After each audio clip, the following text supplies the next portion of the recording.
আসসালামু আলাইকুম। গুচ্ছ 25-26 সেশন শিক্ষার্থীরা, তোমাদের গুচ্ছ ভর্তি পরীক্ষা কয়দিন বাকি জানো তোমরা? আর মাত্র 1.5 মাস সময় বাকি। কয়দিন? 1.5 মাস।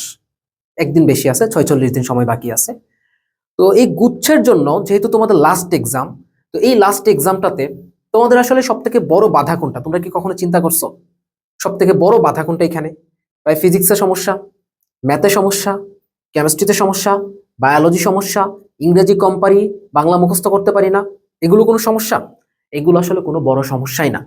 তুমি যদি পড়তে পারো তুমি সবই পারবা। আর গুচ্ছতে চান্স পাওয়ার জন্য একদম হাই লেভেলে মেরিটোরিয়াস হওয়া লাগে না, মোটামুটি যারা প্র্যাকটিস করতে পারবা তারাই ভালো করতে পারবা। বাট এত সহজে চান্স পাওয়া গেলেও সব থেকে বড় সমস্যাটা হচ্ছে কি জানো? সব থেকে বড় সমস্যাটা হচ্ছে এবার খুবই ক্লান্ত। এবং এই যে ক্লান্ত কথাটা একজন দুইজন শিক্ষার্থীর নাই, অসংখ্য শিক্ষার্থীর একটা প্রবলেম হয়েছে কি ভাই, পড়াশোনায় আর মনোযোগ নেই, অনেক ক্লান্ত হয়ে গেছে, এখন আর পারতেছি না। সেই যে ডিসেম্বর থেকে শুরু করছিলাম, একটার পর একটা অ্যাডমিশন দিয়ে আসছি, এখন একদম ক্লান্ত হয়ে গেছি। এটার একটা বড় রিজনটা কি জানো? এমনটা না যে এবার অ্যাডমিশন টেস্টে খুব বেশি ডিউরেশন হয়ে গেছে বা অনেক লম্বা সময় ধরে অ্যাডমিশন টেস্ট হচ্ছে, না। আগের বারও এর থেকে বেশি সময় ধরে হয়েছে।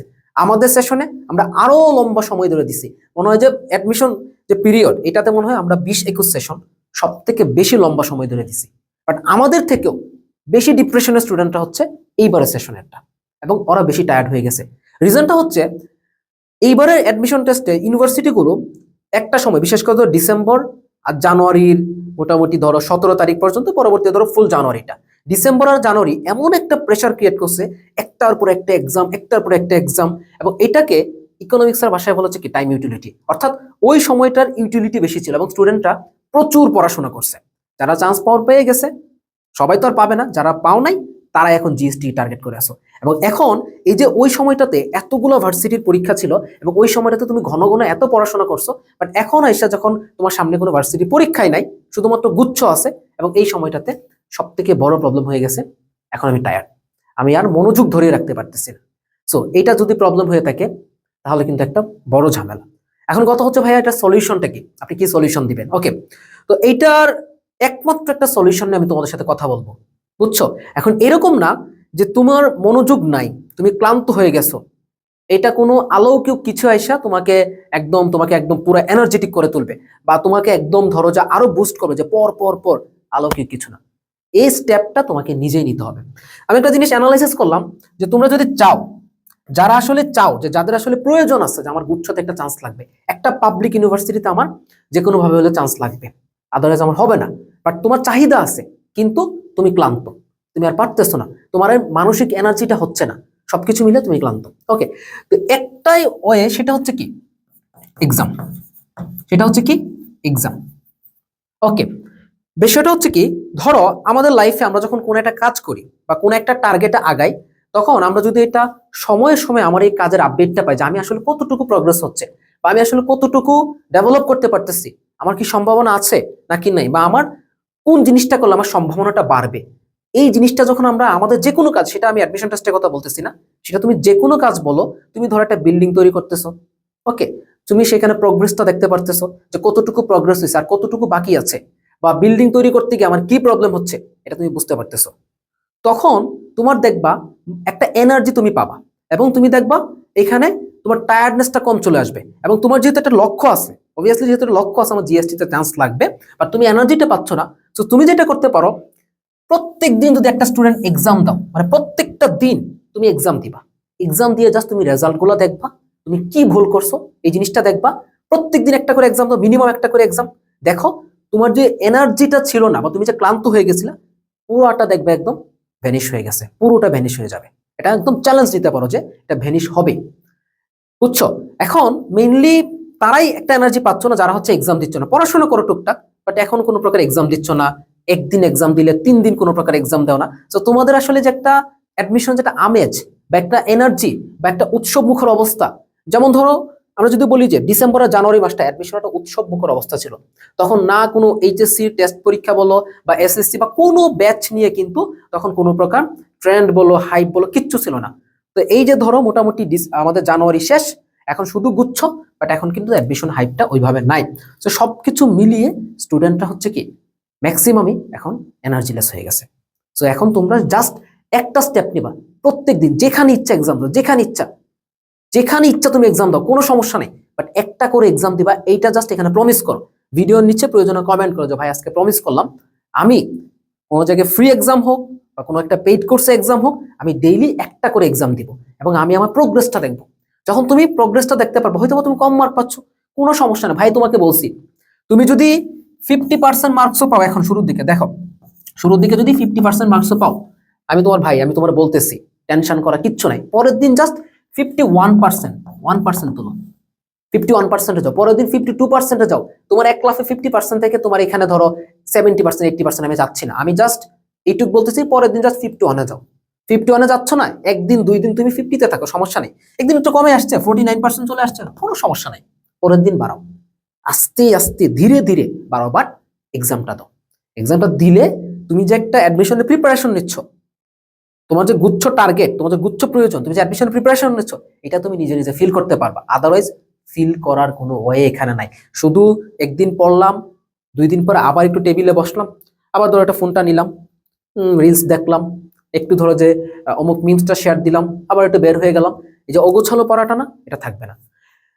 এবং তুমি যখন এক্সাম দিবা, এক্সাম দিলে দেখো, ধরো তুমি একটা এক্সামে অনেক কম মার্কস পাইছো, কি পাইছো, অনেক কম মার্কস পাইছো, এবং তোমার কিন্তু তখন ভিতরে লাগবে, তোমার যদি ওই রকম সিরিয়াসনেস থাকে যে আমার গুচ্ছ লাগবে, তো তখন দেখবা কম মার্কস পাওয়ার কারণে কিন্তু তোমার ভিতরে একটা যন্ত্রণা তৈরি হবে যে আমি তো কম মার্কস পাচ্ছি, আমার তো বাবার এত টাকা নাই, আমি তো প্রাইভেটে পড়তে পারবো না, আমার একটা পাবলিক লাগবে। দেন দেখবা তোমার ভিতরে একটা অটোমেটিক্যালি একটা জেদ তৈরি হয়ে গেছে, না আমার পরের এক্সাম আমি ভালো করবো। এই জেদটা তোমার ইনশাল্লাহ পাবা, এটা শুধুমাত্র এক্সামের মাধ্যমে পাবা। আমি কি বুঝাতে পারছি? আর যারা কোনো কোর্সে এনরোল করা আছো, সেটা আমাদের কোর্স হোক বা অন্য যে কোনো কোর্সে হোক, তোমরা রেগুলার ক্লাস করবা। রেগুলার ক্লাস করলেও দেখবা তোমার প্রিপারেশনটা সুন্দরভাবে প্যারালালি সুন্দর করে দেখবা, একটা ঢেউয়ের মতো করে অটোমেটিক্যালি সেটা চলতে থাকবে এবং তুমি এনার্জি পাবা। তবে সব থেকে বড় ফ্যাক্টর এখানে হচ্ছে কি, এক্সাম দেওয়াটা। কারণ এক্সাম না দিলে যখন তুমি তোমার প্রোগ্রেসটাই দেখতে পারবা না, তখন কিন্তু না তুমি এটা একটা উৎসবমুখর অবস্থা থেকে তুমি বের হয়ে যাবে এবং কেমন জানি একটু ঝিমিয়ে পড়বা এই জিনিসটা। এখন আসো, এক্সাম দিব, শুধু কি এক্সামটা দিব কি শুধু এনার্জেটিক থাকার জন্যই না, অবভিয়াসলি এক্সাম দেওয়ার অনেক উপকারিতা আছে। তাহলে এক্সাম দিলে তুমি আসলে কি কি উপকারিতাগুলো এখান থেকে নিবা? ফার্স্ট অফ অল, ধরো আমাদের কোর্সগুলোতে যেমন কি হয়, 30 মার্কসের আমরা এক্সাম নেই। তো 30 মার্কসের এক্সাম নেওয়ার পর ধরো একটা স্টুডেন্ট তুমি পাইলা হচ্ছে কত, 22 মার্কস। কত পাইছো? 22 মার্কস পাইছো।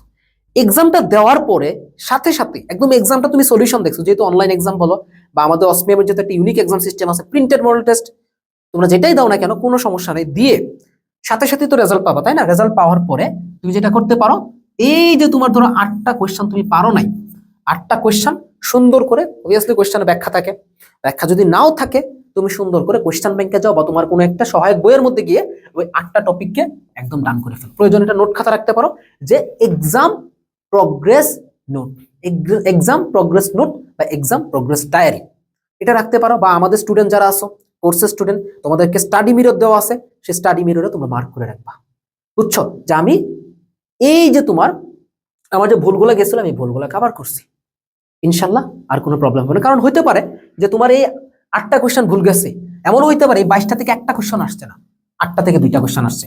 যদি তুমি ওই টাইমে 8টা কোয়েশ্চেন রিভিউ না করো, তাহলে তোমার কিন্তু লাভ হইলো না আলটিমেটলি। তাহলে কি করতে হবে? অবভিয়াসলি এটাই করতে হবে। সেকেন্ড, যেটার জন্য তোমাদের চান্স আসলে মিস হয়, সেটা হচ্ছে কি নেগেটিভ মার্ক। নেগেটিভ মার্ক কি মার্ক? Negative mark. দেখো, একটা স্টুডেন্ট 30-এর মধ্যে 22 পাইলো, সে কিন্তু এখানে খারাপ করে নাই, আমি বলবো না সে খারাপ করছে, আমি বলবো না যে তুমি ভাই খারাপ করছো, তুমি ভালো করছো, 22 মার্ক খুবই ভালো মার্কস। বাট এখন তুমি যদি এরকম হয় যে 30-এর মধ্যে তোমার হয়েছে 22টা, কয়টা হয়েছে? 22টা হয়েছে, আরো তুমি 8টা ভুলের জন্য তুমি নেগেটিভ খাইছো কত? আরো 2 মার্ক, তাহলে আসছে কত এখানে? 20 মার্কস। যদি এই স্টুডেন্টে হয়ে থাকো, তাইলে মনে করবা যে তোমার একটু প্রবলেম আছে। এমন হয়তো যে তুমি 8টা কোয়েশ্চেন পারো না, তার মধ্যে হয়তোবা ম্যাক্সিমাম তুমি 2টা দাগাইছো, তাহলে 2টার জন্য হয়তোবা তোমার এখানে কত কত এখানে তোমার নেগেটিভ খাইছো, 2টার জন্য হয়তোবা কি তুমি এখানে 0.5 মার্কস নেগেটিভ খাইবা, বুঝছো? কত মার্কস? 0.5 মার্কস হয়তোবা তুমি নেগেটিভ খাইছো, এরকম হয়তো। আর তুমি 8টা পারো না, এই 8টাই দাগাইছো, দাগায় কি করছো তুমি? একদম পাইলা হচ্ছে কি 20। যেহেতু কম মার্কসের কথা বলতেছি, সেম কথা, সেম কাহিনীটা কেমন হইতে পারে? হইতে পারে ধরো তুমি গুচ্ছ থেকে 100 মার্কসের এক্সাম দিছো, ধরো তুমি 60টা পারো, খুবই ভালো, 60টা পারা মানে কিন্তু একটা স্টুডেন্ট চান্স পাবে। আর তুমি আরো উল্টা পাল্টা দাগাইছো কয়টা? বলো, উল্টা পাল্টা কয়টা দাগাইছো? ধরো ধরো তুমি আরো কয়টা দাগাইছো? তুমি 36টা দাগাইছো উল্টা। তুমি দাগাইছো টোটাল 96টা, তার মধ্যে তোমার হয়েছে কয়টা? 60টা।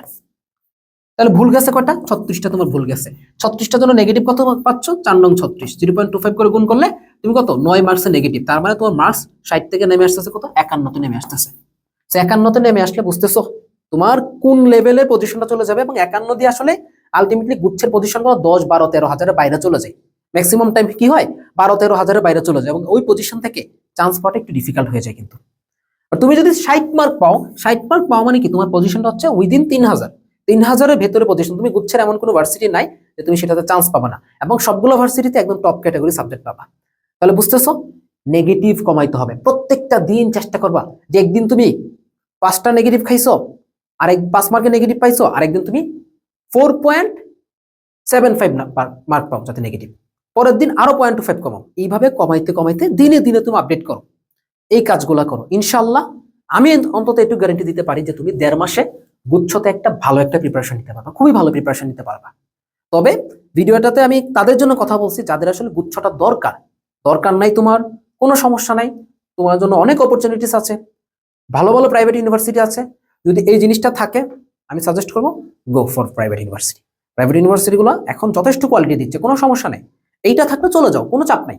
আর যদি এইটা না থাকে, দেন সিরিয়াস হও, সিরিয়াস হও, নিজেকে বুস্ট করো ভাই, নিজেকে প্রচুর পরিমাণে বুস্ট করো, প্রচুর কোয়েশ্চেন ব্যাংক সলভ করো, কোয়েশ্চেন ব্যাংক বারবার বারবার রিপিটেডলি সলভ করো, এবং এক্সাম দাও। এই দুইটা জিনিস অন্তত ভালো করে করো। ইনশাল্লাহ গুচ্ছতে একটা ভালো একটা কামব্যাক তোমার খুব শীঘ্রই হবে, জাস্ট 1.5 মাস। ঠিক আছে, আল্লাহ হাফেজ, আসসালামু আলাইকুম।